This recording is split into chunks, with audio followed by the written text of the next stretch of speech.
Okay बेटा, हम लोग पहुंचे शेयर कैपिटल ट्रांजैक्शंस में। ये हमारे सम्स वाले पेजेस में हम लोग लिखेंगे। ये सुधीर प्रकाशन का क्वेश्चन नंबर 17B है। ये सुधीर प्रकाशन का क्वेश्चन नंबर 17B है। एक्चुअली शॉर्ट सम है, बट इसके अंदर एक share forfeiture account question में दिया हुआ है। यहाँ पे लिखा है the following is the share forfeiture account in the books of Krishna Limited. तो मैंने same share forfeiture account blank format बना के रखा है।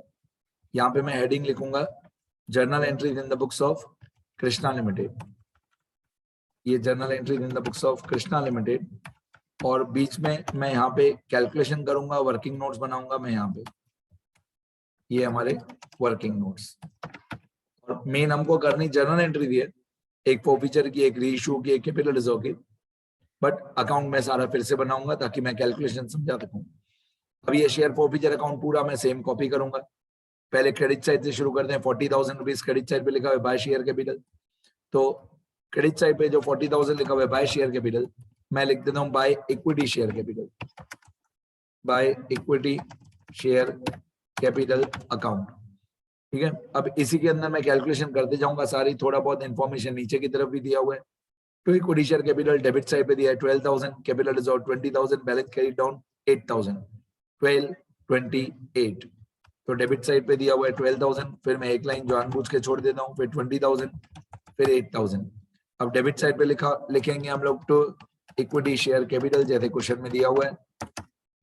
फिर 20,000 में लिखा हुआ है टू कैपिटल रिजर्व, फिर डेबिट साइड पे लिखा हुआ है टू बैलेंस कैरी फॉरवर्ड। ये मैंने पूरा क्वेश्चन कॉपी कर लिया।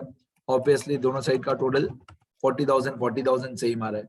डेबिट का टोटल भी 40,000 है, क्रेडिट का टोटल भी 40,000 है। ठीक है, अब और क्या दिया हुआ है क्वेश्चन में देखें। और क्वेश्चन में क्या दिया हुआ है, यहाँ पे लिखा है the face value of share was ₹100। मतलब हमारा जो शेयर है उसकी फेस वैल्यू 100 रुपीज है। And the final call of ₹20 per share was not paid। अब दिमाग लगाओ, 100 रुपए हमारे शेयर की फेस वैल्यू है, उसमें से 20 रुपए फाइनल कॉल का नहीं मिला, मतलब बाकी 80 रुपीज मिल गया। ठीक है, अब जैसे हम लोग कैलकुलेशन हमेशा करते हैं पर शेयर कैलकुलेशन, वो मैं यहाँ पे लिखना शुरू करता हूँ। हमारा जो शेयर है उसकी फेस वैल्यू 100 रुपए थी, उसमें से 20 रुपए फाइनल कॉल का नहीं मिला। ये मैं यहाँ पे लिखूंगा फाइनल कॉल वर्किंग नोट्स में। यहाँ पे मैं लिखूंगा फेस वैल्यू, हमारे शेयर की फेस वैल्यू 100 रुपए थी, उसमें 20 रुपए फाइनल कॉल का हमारी कंपनी को नहीं मिला। इसका मतलब ये हुआ कि 100 में से 20 माइनस कर दो, बाकी 80 रुपीज, बाकी 80 रुपीज हमारी कंपनी को मिल गया। इस 80 रुपीज के अंदर एप्लीकेशन का पैसा भी मिल गया, अलॉटमेंट का पैसा भी मिल गया, ठीक है, फर्स्ट कॉल का पैसा भी मिल गया, लेकिन हमारी कंपनी को 80 रुपीज मिल गया। 100 रुपए का शेयर था, उसमें से 20 रुपीज फाइनल कॉल का नहीं मिला, ऐसा क्वेश्चन में बोला हुआ है। इसका मतलब ये हुआ कि बाकी 80 रुपीज हमारी कंपनी को मिल गया। थोड़ी सजावटें करूं मैं। डन, ये हमारी इंफॉर्मेशन बन गई, ये हमारा टेबल बन गया। और आगे बढ़े, और भी टेबल अच्छी तरह से बनाए। डन, तो हमारी कंपनी का शेयर था, फेस वैल्यू 100 रुपए थी, उसमें 20 रुपए फाइनल कॉल का नहीं मिला, बाकी 80 रुपीज, उसके अंदर एप्लीकेशन, अलॉटमेंट, फर्स्ट कॉल, वो सब मिला के हमको 80 रुपीज मिल गया। ठीक है, इतना पैसा हमको मिल गया। डन, आगे बढ़ते हैं। अब मेरा पहला टारगेट ये है कि हमने कितने शेयर्स फॉरफिट किए, नंबर ऑफ शेयर्स फॉरफिटेड, और कितने शेयर्स री इशू किए। पहला टारगेट हमारा ये, वो मेरे को समझाना है। कितने शेयर्स फॉरफिट किए, कितने शेयर री इशू किए, वो मैं धीरे धीरे समझाऊंगा। ये टेबल आई गेस आपको समझ में आ गया, ये टेबल क्या है।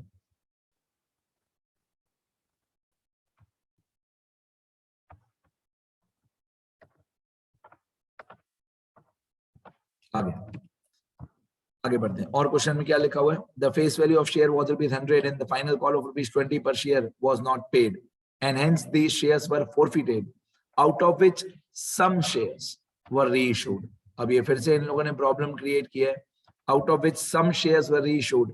अब ये जो सम शेयर्स है, ये कितने शेयर्स होते हैं वो हमको पता नहीं है।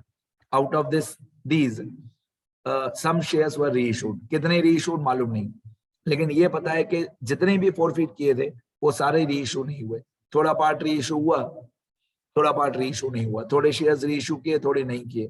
पास necessary entries for forfeiture and reissue in the books of the company, मतलब एंट्री हमको 3 ही करनी है, फॉरफीचर, रीइश्यू, कैपिटल, रिजर्व। अब एक बार ये पूरा फॉर्मेट कंप्लीट हो जाएगा, उसके बाद मैं भी भूल जाऊंगा कि मैंने शुरू कहां से किया था, ठीक है। तो पूरा प्रोसेस समझना शुरू से लेकर एंड तक।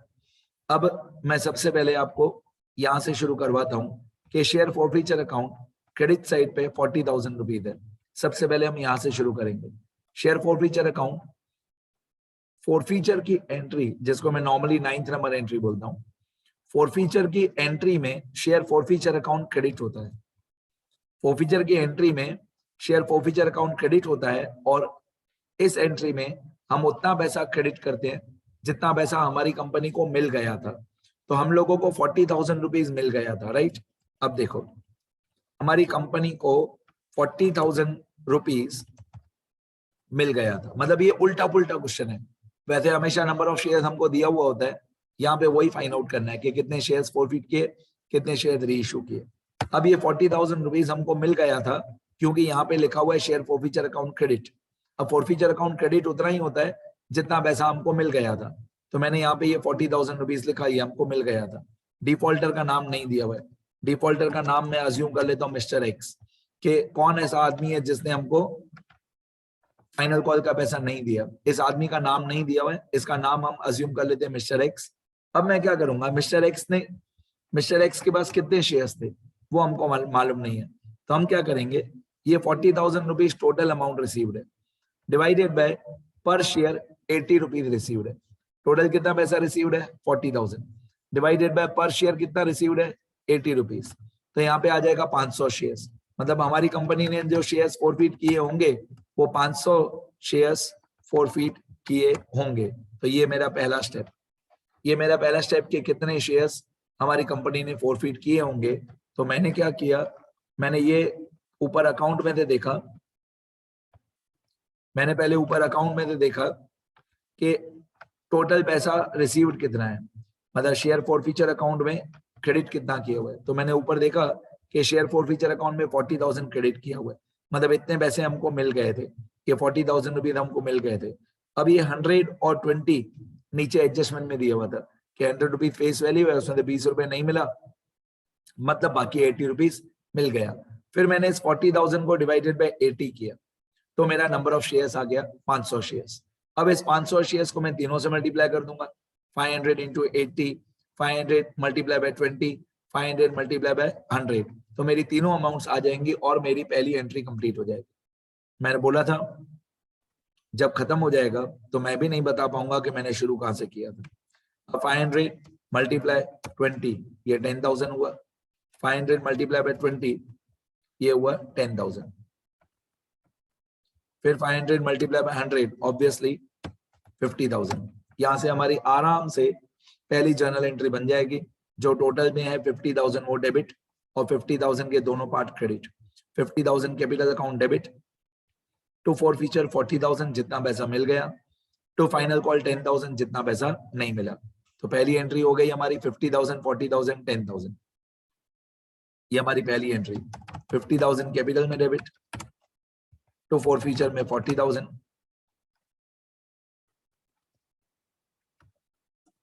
टू फाइनल कॉल में 10,000, being the shares of Mr. X forfeited। Mister x के हमने शेयर्स फॉरफिट कर दिए। मैं इसको एंट्री नंबर 9 बोलता हूँ नॉर्मली।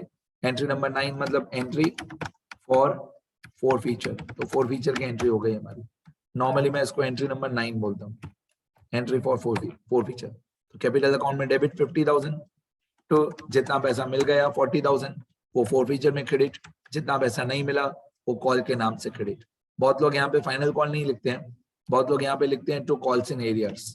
तो अगर आप कॉल्स इन एरियाज भी लिखोगे जितना पैसा नहीं मिला था तो भी चलेगा, और अगर आप to equity share final call लिखोगे तो भी चलेगा, दोनों राइट है। इसके बाद हमारी 10th एंट्री होती है। 10th एंट्री को हम लोग, ये थोड़ा और ज्यादा हार्ड है, 10th एंट्री को हम लोग बोलते हैं एंट्री फॉर री इशू। 10th एंट्री होती है हमारी री इशू की एंट्री, ये थोड़ा और हार्ड है क्योंकि रीइश्यू के एंट्री में हमको यही पता नहीं है कि कितने शेयर्स रीइश्यू कर रहे हैं।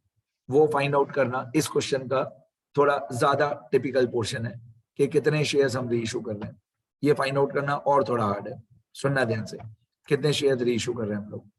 मैं कैलकुलेशन बता दूंगा आपको, यहाँ पे वर्किंग नोट्स में लिख के दूंगा। कितने शेयर रीइश्यू किए वो पता नहीं, वो मैं इधर वर्किंग नोट्स में लिख के देता हूँ। देखो, मैं दो तरीकों से समझा सकता हूँ आपको कितने शेयर्स रीइश्यू किए। ये मैं दो तरीकों से समझा सकता हूँ। यहाँ पे आ गया 40,000 में, ये 40,000 में कितने शेयर्स हमने कैलकुलेट किया, 500 शेयर्स। मतलब हमने 500 शेयर्स फॉरफिट किए थे, उन पे पर शेयर 80 रुपीज रिसीव था। ये 500 हमने फाइंड आउट किया बेटा, ये 500 क्वेश्चन में नहीं दिया हुआ था, ये 500 हमने फाइंड आउट किया। अब ये 500 शेयर्स वो हैं जो हमने फॉरफिट किए। Forfeited equal to 500 shares. अब कितने शेयर्स रीइश्यू किए, कितने शेयर्स रीइश्यू किए वो मैं आपको दो तरीकों से बता सकता हूँ। मेरे लिए ज्यादा इजी होगा ये समझाना, सुनना मेरे शब्द ध्यान से सुनना, मेरे लिए ज्यादा इजी ये होगा समझाना कि कितने शेयर्स रीइश्यू किए, उससे ज्यादा मेरे लिए ये इजी होगा कि कितने शेयर्स रीइश्यू नहीं किए। ये दिख रहा है आपको बैलेंस कैरीड फॉरवर्ड 8,000 रुपए। ये बैलेंस कैरीड फॉरवर्ड वो शेयर्स हैं, दिमाग लगाओ, ये शेयर फॉरफीचर अकाउंट का डेबिट साइड पे 8,000 रुपए जो बैलेंस कैरीड फॉरवर्ड है, ये उन शेयर्स का बैलेंस कैरीड फॉरवर्ड होता है जो शेयर्स हम रीइश्यू नहीं करते। तो मैं क्रॉस मल्टीप्लाई करूंगा कि 40,000 रुपीज जो इनकम है वो 500 शेयर्स की इनकम है, तो 8,000 रुपए जो इनकम है वो कितने शेयर्स की इनकम है, और ये जितने शेयर्स आएंगे ये रीइश्यू नहीं किए। मेरे लिए ये इजी होगा समझाना। देखो 40,000 रुपीज जो इनकम है वो 500 शेयर्स की इनकम है। 40,000 जो इनकम है वो 500 शेयर्स की इनकम है। मतलब 40,000 रुपीज जो रिसीव था वो 500 शेयर्स पे रिसीव था। इसमें से 8,000 रुपए जो इनकम है, 8,000 रुपए जो इनकम है वो कितने शेयर्स की इनकम है। इसको मैं क्रॉस मल्टीप्लाई करूंगा, इसको मैं क्रॉस मल्टीप्लाई करूंगा तो 8,000 multiply by 500 shares divided by 40,000, 8,000 multiply by 500 divided by 40,000, ये आया 100 शेयर्स। ये 100 शेयर्स वो हैं जो रीइश्यू नहीं किए बेटा, ये 100 शेयर्स वो हैं जो रीइश्यू नहीं किए। तो मैं यहाँ पे लिख देता हूँ फिर से 100 shares which are not reissued. ये वो शेयर्स हैं जो रीइश्यू नहीं किए, इसलिए इनका बैलेंस कैरीड फॉरवर्ड रह गया 8,000 रुपए। ये भी सब हमने कैलकुलेट किया, ये क्वेश्चन में दिया हुआ नहीं है। तो ये बैलेंस कैरीड फॉरवर्ड 8,000 रुपए क्यों रह गया, ये वो शेयर हैं जो हमने रीइश्यू नहीं किए। ओके, अब 500 शेयर्स में थे, 100 शेयर्स रीइश्यू नहीं किए, तो 500 माइनस 100, बाकी कितने शेयर्स बचे, 400 शेयर्स। मतलब हमने 400 शेयर्स रीइश्यू कर दिए। ये मेरा पहला तरीका था समझाने का। कितने शेयर्स रीइश्यू नहीं किए, 500 शेयर्स में थे, 100 शेयर्स रीइश्यू नहीं किए, मतलब बाकी 400 शेयर्स रीइश्यू कर दिए। यहाँ तक कोई डाउट, यहाँ तक कोई डाउट।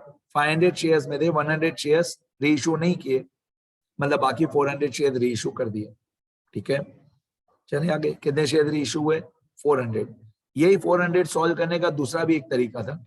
आप ऐसे कर सकते हो कि पहले ये 12,000 और ये 8,000, सॉरी 12,000 और 20,000 दोनों को प्लस कर दो। ये 12,000 और 20,000 दोनों को प्लस कर दो और फिर क्रॉस मल्टीप्लाई करो। कैसे, मैं बताता हूं। आप ऐसे भी कर सकते हो कि ये जो 40,000 रुपीज इनकम है वो 500 शेयर्स की इनकम है।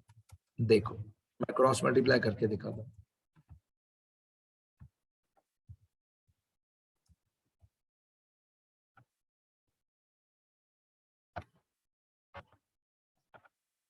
देखो आप ऐसे कर सकते हो, ये जो 40,000 इनकम है वो 500 शेयर्स की इनकम है। 40,000 जो इनकम है वो 500 शेयर्स की इनकम है। अब इन दोनों को प्लस कर दो, 12,000 और 20,000, 12,000 और 20,000 हुआ 32,000। ठीक है, तो 40,000 रुपीज जो इनकम है वो 500 शेयर्स की इनकम है, तो 32,000 रुपीज जो इनकम है वो कितने शेयर्स की इनकम है। 40,000 इक्वल टू 500 शेयर्स, तो 32,000 इक्वल टू कितने शेयर्स।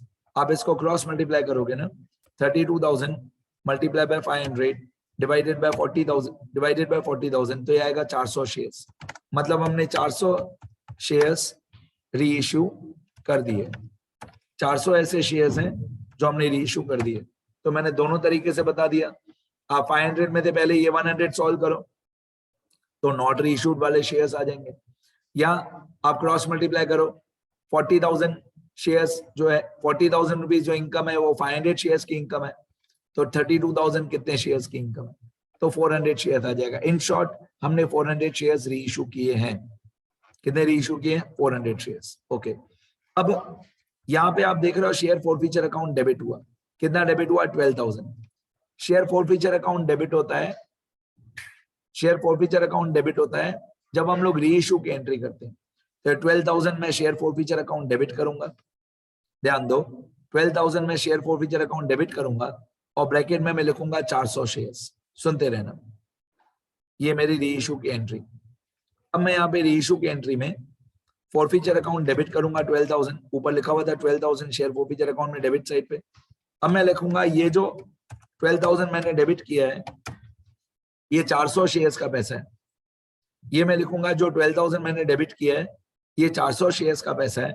अब मैं 12,000 रुपीज को डिवाइडेड बाय 400 शेयर्स कर दूंगा, तो 12,000 डिवाइडेड बाय 400 शेयर्स तो ये आएगा 30 रुपीज। ऑब्वियसली ये पर शेयर 30 रुपीज आएगा। मतलब पर शेयर, सुनना अभी और हार्ड होते जाएगा, पर शेयर 30 रुपीज डेबिट हुआ। ये हमारा री इशू करते टाइम लॉस हुआ, तो ऑब्वियसली फॉरफीचर अकाउंट में 12,000 रुपए डेबिट साइड पे था। फॉरफीचर अकाउंट में 12,000 रुपए डेबिट साइड पे था। ओके, मैंने शेयर फॉरफीचर अकाउंट में डेबिट किया 12,000, डन। फिर मैंने ये फाइंड आउट किया कि 400 शेयर्स री इशू किए। फिर मैंने 12,000 को डिवाइडेड बाय 400 शेयर्स किया। तो अगर मैं 12,000 को डिवाइडेड बाय 400 शेयर्स करता हूँ, 12,000 डिवाइडेड बाय 400, तो मेरा आंसर आता है 30 रुपीज पर शेयर। मतलब री इशू करते टाइम मेरा 30 रुपीज पर शेयर लॉस हो रहा है। आप सबको पता होना चाहिए कि री इशू करते time share forfeiture account debit होता है और शेयर फॉरफीचर में उतना पैसा डेबिट होता है जितना हमारा लॉस हुआ। री इशू करते time share forfeiture account debit हुआ, उतना डेबिट होता है जितना हमारा लॉस हो। अब ऑब्वियसली 400 शेयर्स पे 30 रुपीज लॉस हुआ। अगर आपको याद हो तो 100 रुपए हमारी फेस वैल्यू थी। अगर आपको याद हो तो 100 रुपए हमारी फेस वैल्यू थी, तो 400 शेयर्स पे 100 रुपए हमारी फेस वैल्यू थी, तो ये होता है 40,000।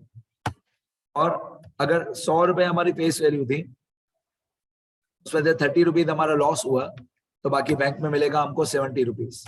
400 शेयर्स पे 70 रुपीज, ठीक है। तो एक इस 30 रुपीज में दे, मैंने सब फाइंड आउट कर लिया।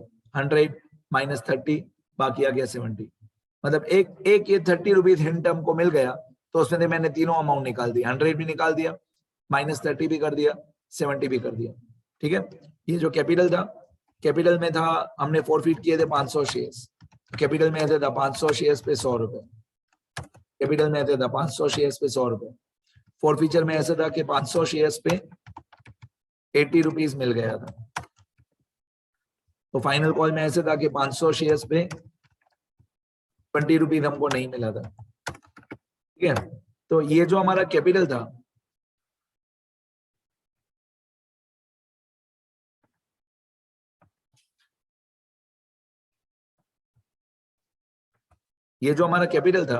ये कैपिटल हमारा 100 रुपीज था।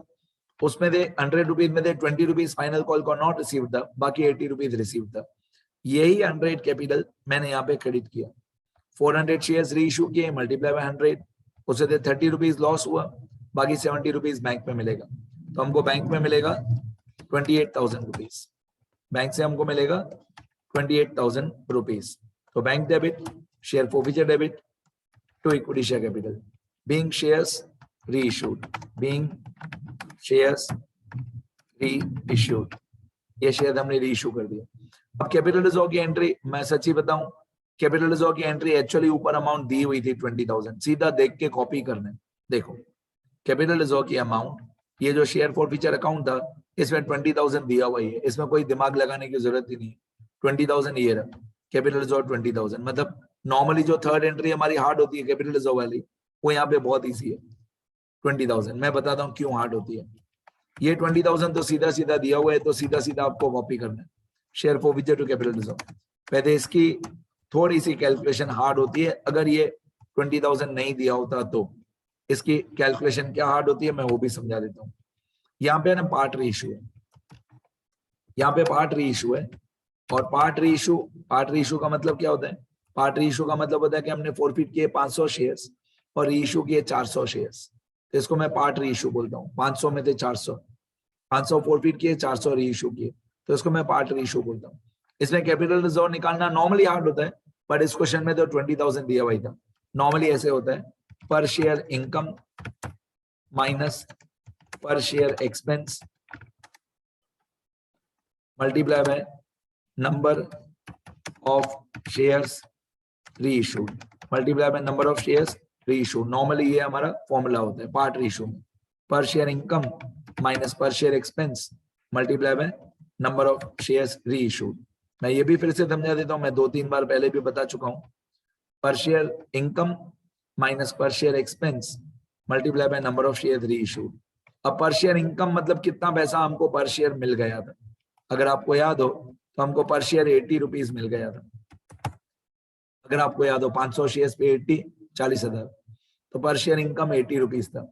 ये रहा, यहाँ पे लिखा हुआ भी है, ये रहा, ये पर शेयर इनकम, ये वाला पर शेयर इनकम हमारा 80 रुपीज था, 500 शेयर्स पे 80 रुपीज। तो पर शेयर इनकम मतलब जितना पैसा हमको मिल गया था 80 रुपीज। अब पर शेयर एक्सपेंस मतलब रीइश्यू के टाइम पे जितना लॉस हुआ, तो रीइश्यू के टाइम पे हमको लॉस हुआ पर शेयर 30 रुपीज।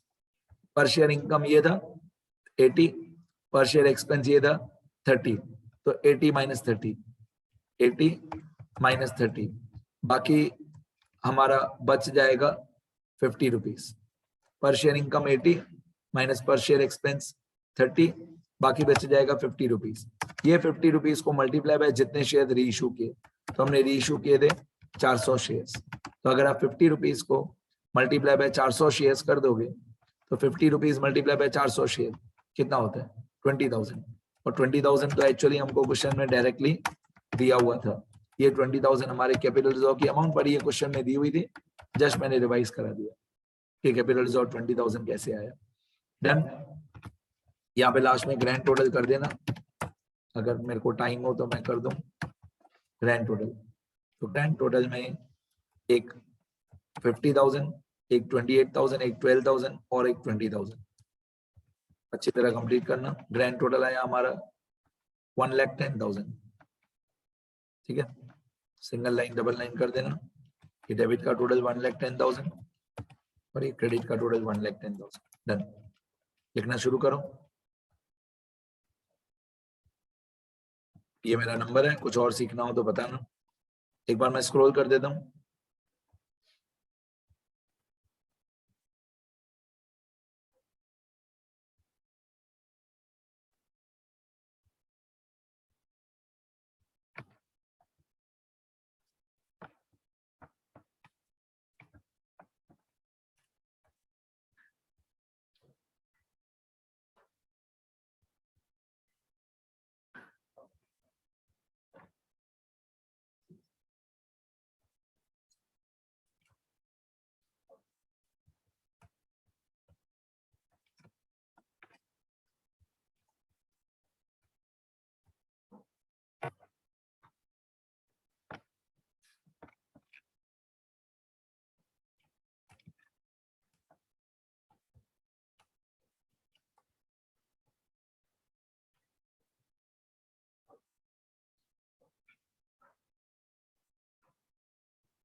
देखो सब लोग,